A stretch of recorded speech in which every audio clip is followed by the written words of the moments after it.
He's Tony. I'm Mike, and this is week 6 of the Action Bowl.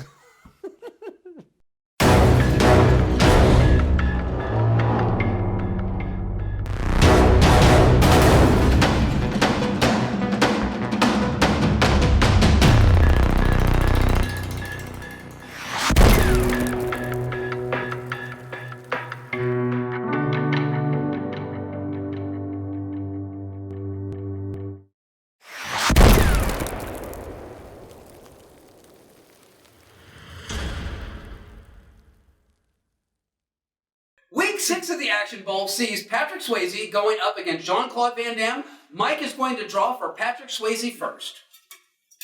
Please, no Still Dawn. Give me something good. Something good, baby.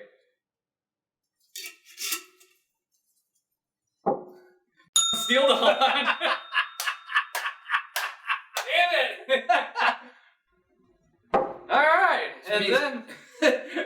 You know, honestly, it doesn't matter. It's Jean Claude Van Damme. They're all good and bad in equal parts. So, this is, as long as it's not the one with Dennis Rodman, I think we got a winner here. All right, for Jean Claude Van Damme, we have Knockoff. Holy shit, you're psychic. I don't know who's going. I had never seen Steel Dawn. I just know from you saying that it looks like an epic piece of shit. It looks like an epic piece of shit. And I think I seen Knockoff 20 years ago when it came out, or even longer than that. I don't know. I have no clue who's going to win this one. I'm just going to say that this is going to be a very close matchup because both of these movies suck. So our commentary and our scores are coming up. Stay tuned.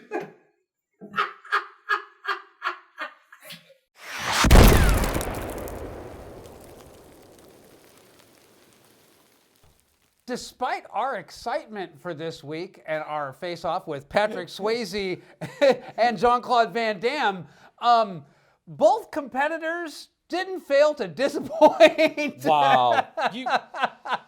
You're absolutely correct. This was painful. It was extremely painful. Some more than others, and yet for me, I had a surprising upset for myself going into this. Like I thought watching one's like, okay, there's no way this other one could be as bad. I was wrong. So what do we want to talk Swayze first? We could absolutely talk Swayze first. All right, so we are going to talk Patrick Swayze, who drew Steel Dawn, which came out in 1987, the same year as Dirty Dancing, and I guess that's a good thing because it saved his ass that year. Yes, it did. Good Lord. Because, I mean, Dirty Dancing is not a good movie, but man, it sold a shit ton of tickets and albums. It's not for us. I'm not going to say it's a bad movie. I'm going to say it is. We are not its audience, but we are the audience for this one. And I got to say that when your movie starts off with Patrick Swayze doing a headstand in the desert, you done fucked up. And then he proceeds to kill a bunch of really tall Jawas. Yes. And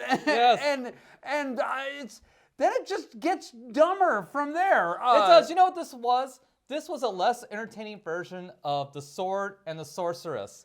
Yes, that piece of crap that we did a long time ago with the four-titty lady. David Carradine? Yes. Wow. Tell me I'm wrong. There you go. I was actually going to say, this is a bad combination of The Road Warrior and Shane. You know, stranger drifts into town to help a homesteader who's got her daughter, and there's a hand there that's got, romantic inclinations. Yeah. But You might as well know the layout from the start. I'm head dog on this farm. That woman and child are under my protection. So unless you want to answer to me, don't go making trouble for us. she falls for the Swayze, because let's be honest, I mean... Well, it was the Swayze or Roy from Blade Runner. Not Roy, that was... It's the guy from Blade. We'll throw it here. 1187 Hunterwasser. That's the hotel. What? Where I live. Nice place? Yeah, sure, I guess. Leon! It's yes. Leon from Blade Runner, yes. That part of the test? So, yes. So, is either falling for the Swayze or falling for Leon from Blade Runner? And really, the choice is clear on that one. Yes. I mean, what he lacks in bulk, he makes up for in sheer charm. You have a healthy appetite. You're too polite. I eat like a pig. And swagger. Let's not forget the swagger. But all that being said, this whole first off, the action scenes are way too far between. Yes. And there's a lot of dead space. The sword fights, they're good, but they're not Great.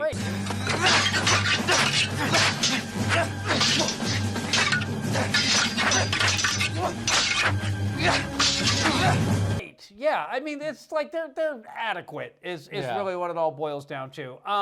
But then there's like no character development in this film whatsoever. It is literally.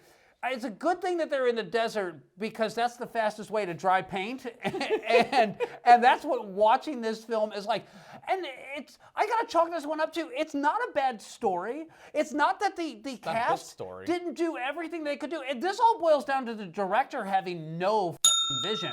And no budget. I mean, there is no budget in this movie at all. Those sets are awful. I'm going to disagree. I'm going to say that he had an actual budget, but the problem is that he spent it poorly.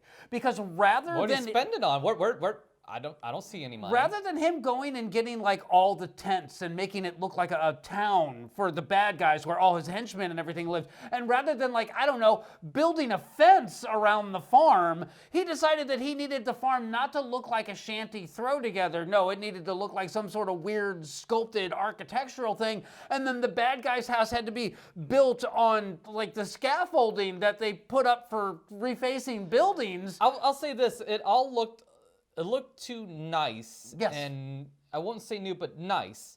It didn't look thrown together at all. Yeah. You know, everything was painted silver. It had that 70s throwback, you know, to look sci-fi in the 70s. Everything had to be silver and clean, and it looked like that carried over into this. And it's which post-apocalypse. Is like, right, you know, so you should take your cue from, you know, the Road Warrior. Thank you. Yeah, everything should be dirty and used and secondhand and cobbled together and really held together with, you know, spit and baling wire. Yeah, because even in what's his name's Dune, the 80s Dune, when they're there on Arrakis, a lot of the machinery looked used, like, and the still suits were dirty as shit and looked well used.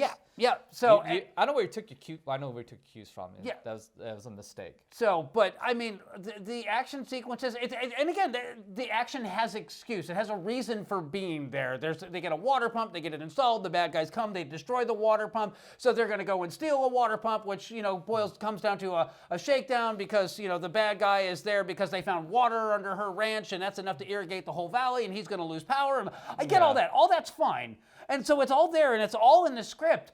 But just that complete lack of vision, that complete lack of hey, you know what? Rather than spending $20,000 on building this stupid scaffolding thing, let's take that $20,000, go buy a bunch of shit, cobble it together so that it looks used and beat up and part of this post-apocalyptic world, and go from there. This is a film that like would benefit hugely from a remake, from a director that had a vision for it. But still, I mean, you say that, but to me, it's still Yojimbo. But instead of like him playing both sides, you know, he's just on the one side. But it's, you know, it's still a fight over water and stuff like that. You got the bad guys trying to come in and all stuff. So it's like, Yeah, we've seen this story before. Parts of it are from Dune, parts of it are from, you know, Road Warrior, like you said. Parts of it from Star Wars. Yeah, so it's like, you know, it's a cobbled together piece of junk. I wouldn't bother, to be honest with you. I wouldn't redo it. It's not worth the time. I still don't think it had. I don't think it had a budget. I really don't. I mean, you could say that they spent the money in the wrong places, but I still don't think they had all that much money to begin with. To get the kind of talent that they had attached to this, they had to have some kind of money. Patrick Swayze wasn't all that known of a commodity right then, though. I mean, because this is just before Dirty Dancing. It really wasn't until after Dirty Dancing, and then you had, you know, Roadhouse, and then you had Ghost, Ghost, really Ghost pushed him over the fucking edge. Yeah, well, it was after, and then you had Leon, and then the other person that was in there was Swayze's wife. What I'm offering is food and shelter. Is that who that was? Yes, that was Swayze's wife, and that did not help it this week, unlike the previous week, where, you know, Charles Bronson had the added benefit of having, you know, tugging on a heartstring on that one. But nope, not today. Nope. So this is the Action Bowl. Let's talk hard, cold numbers, because we can talk about They're where we hard see and the flaws cold. in this. I want to hear your numbers, because I really had no idea how you were going to score this one. A plot 3, because again, it's an amalgamation of a bunch of different stuff we've seen before. Style a 3. Again, there really isn't much style there. The guy didn't have a real clear vision, and what he did have looked like it was a throwback from the 70s. Yeah. Again, like I said, fun, a 3, and I think that 3 is very generous. You are being very really generous. Because I initially had a 1 down on there, but I was like, it wasn't all that awful. Coming back down to it, and because I did make it through that on the first go, where some of these other movies that we're going to be talking about, I did not. So it had that benefit. It wasn't. So that's a total of a 9. It wasn't awful, but it was boring, and that's kind of what kills it, because it is supposed to be an action film at the end of the day. Yeah. So for me, for the plot, I gave it a 4. It wasn't a great plot, but it wasn't a bad plot. It did enough to tell the story, to get everything going. It just, like I said, it failed on all those other levels. For the style, I gave it a 3. There was some thought put into it, but like I said, they Not had much. they had money. They just spent it in the wrong places. Yeah. And for the fun, I gave it a 2. So because it wasn't fun. It was just bad. So we have the same score. Yes, the score that I have is 9. It's just distributed a little bit differently. Fair enough. So we don't even got to add and average that one. So coming up next, we're going to talk about Jean Claude Van Damme and Knockoff.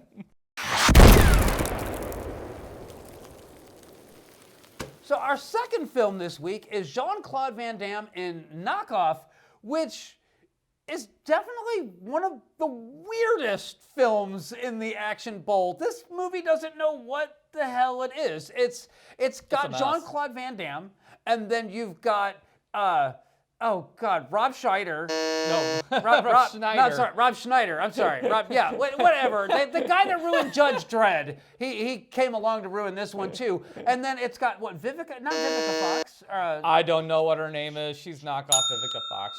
She's cute. She played Sunshine in Harlem Nights. Okay. Richie, I think I'm falling in love with you. And it had Paul Sorvino in this one. Yeah. And then there's obviously some Hong Kong action stars that are in there that are kind of relegated to cameo appearances. And this is obviously a Hong Kong action film. I mean, it's got all the hallmarks of it, but it's weird. Yeah, the plot, the story is all over the place.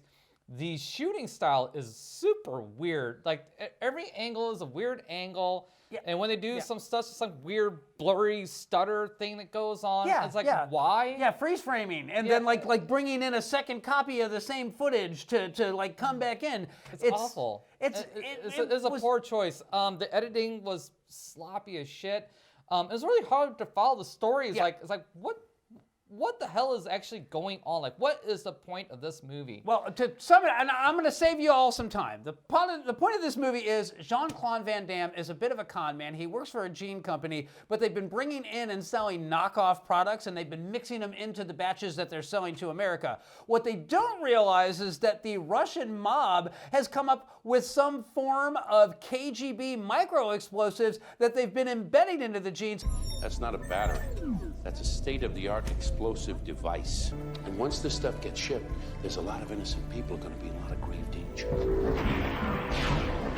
Over 300 groups from all walks of life in all corners of Hong Kong will take part in the 2-hour ceremony.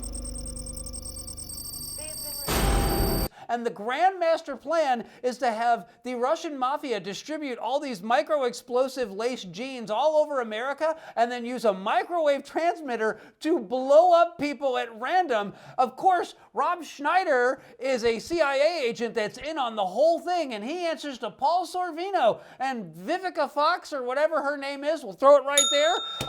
She is there to she found out that there's a mole in the CIA cell, and she's there to ferret out who it is. And just, spoiler, it's Paul Sorvino. But yeah, they have to like stop the shipment of jeans from getting on the freighter and the freighter going out into sea. So they've got to go and have a big fight on a boat. And then, which is the best part of the whole movie, and is what saved it for me in the scores. So, because it's a mess up until the last 30 minutes, and finally you get some Jean Claude, not true Jean Claude Van Damme action, but Hong Kong Jean Claude Van Damme action. I'm glad you like noticed you that said. too. Yes.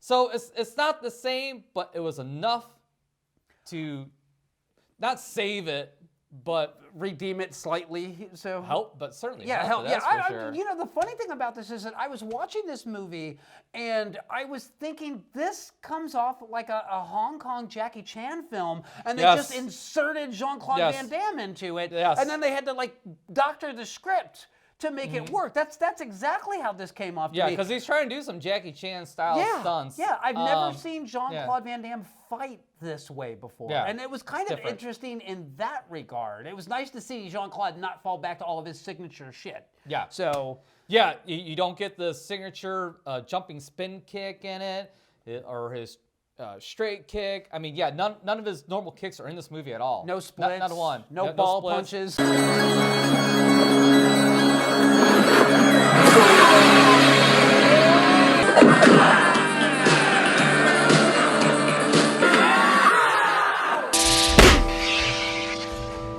Nope, none of that stuff.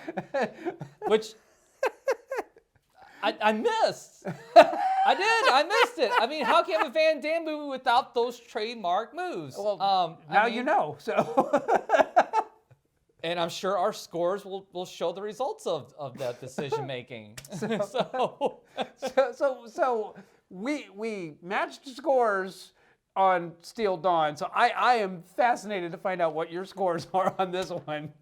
Okay, so plot, because it's a complete effing mess, is a 3. Style is a 4, because he did try to do some things. He failed in some aspects of it, like the way they shot it, and like that stutter step we're talking about. But when it got down to actual real action, like towards the end, they executed very well. So it got a 4 for me, and then that last half hour saved it, and I gave it another 4 out of that, because up until then, I was tuning out, and it was a struggle to get through it, but that last half hour saved it. So that's a total of 11. So, well, I'm just gonna say, again, it seems like our taste in movies this week are kind of right on the money. Jean Claude Van Damme, I was gonna say, for plot, I gave it a 6. And the reason I gave it a 6 was because I did actually manage to piece together what was going on. And from just a story standpoint, it was interesting. It was an interesting idea that that the KGB was using the knockoff market in Hong Kong to try to ship, terrorist bombs to America and do it through back channels. That I kind of thought was a fascinating sort of twist on it. But that's as good as it gets right there. So I gave it the 6. And so that's generous. For style, I gave it a 2. And I gave it a 2 because that editing style, for all of the stunt work that was done, and there was a ton of really great stunt work done, but you can't see half of it, and it's so poorly chopped together, and it's like the first few seconds leading up to a stunt are lopped off, and the first seconds after that stunt are lopped off, so all you get is the stunt itself, so it has no impact whatsoever, and it really killed the flow of this film. Yes, it did. And for the fun, I gave it a 2. I did not enjoy this film. It was a hard watch, and I was rooting for this film based on the cast and what the story was about, and the fact that it was based on. It should have been fun. It should have been entertaining. I should have been rooting them on and cheering and clapping. But the funny thing is, if they would have had a different editor, it could have really saved this film. Like these scores, we could easily add 2-3 points to all these Absolutely. scores. Absolutely. It almost felt like they screwed up making the film and they were trying to fix it in editing with a lack of footage. That's the best way I can put it. So, but I'm sorry, I cut you off before you gave the final score. My final score is a 10. I mean, We're right there. Yeah, I mean, yeah.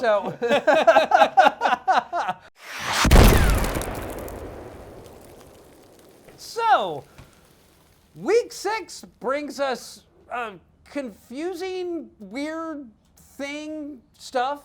And as it turns out, Patrick Swayze, Steel Dawn, Mike and I scored it the same.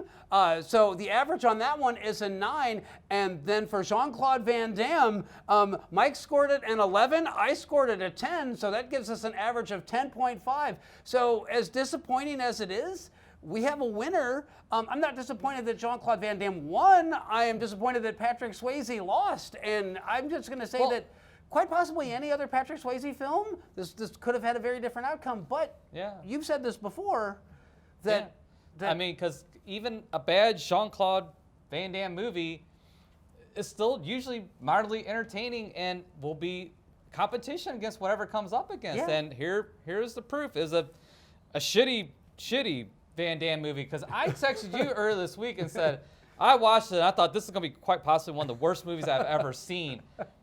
But then we have Steel Dawn, so I was proven wrong. And I'm going to say that this has actually been one of the hardest pairs of films to watch. Yes. I mean, even week 1, the films were a little more watchable than these two. I hate to do this to you, Patrick. I'm still a fan, but you're like the wind.